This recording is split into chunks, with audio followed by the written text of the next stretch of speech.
আজ থেকে প্রায় ৪,৫০০ বছর আগে, যখন পৃথিবীতে আধুনিক প্রযুক্তির কোনো অস্তিত্ব ছিল না, তখনই তৈরি হয়েছিল এমন কিছু স্থাপনা যা আজও মানুষকে বিস্মিত করে।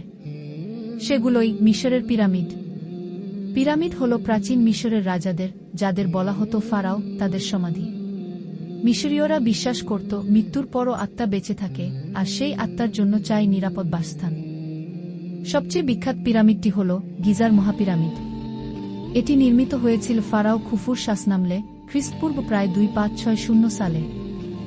এক সময় ধারণা ছিল পিরামিড তৈরি হয়েছিল দাসদের দিয়ে, কিন্তু আধুনিক গবেষণা বলছে এরা ছিল প্রশিক্ষিত শ্রমিক ও কারিগর।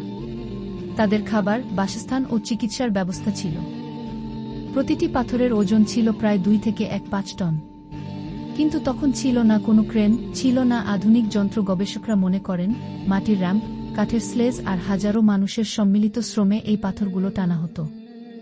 পিরামিডের চারপাশ চারদিকের সাথে নিখুঁতভাবে সামঞ্জস্যপূর্ণ।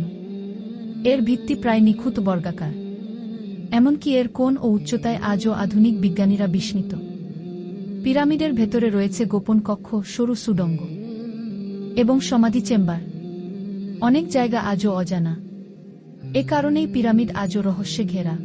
মিশরীয়রা বিশ্বাস করত মৃত্যুর পর আত্মা আবার দেহে ফিরে আসবে, তাই তারা দেহ সংরক্ষণ করত মমি করে, আর ফারাওদের জন্য বানাত বিশাল পিরামিড।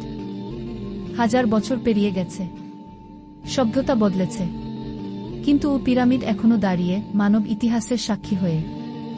মিশরের পিরামিড শুধু পাথরের স্তূপ নয়, এটি মানুষের শ্রম, বিশ্বাস এবং সভ্যতার এক অনন্য নিদর্শন, যা আজও আমাদের প্রশ্ন করতে বাধ্য করে মানুষ আসলে কতটা অসাধারণ হতে পারে। পিরামিড মানব ইতিহাসের এক জীবন্ত বিস্ময়।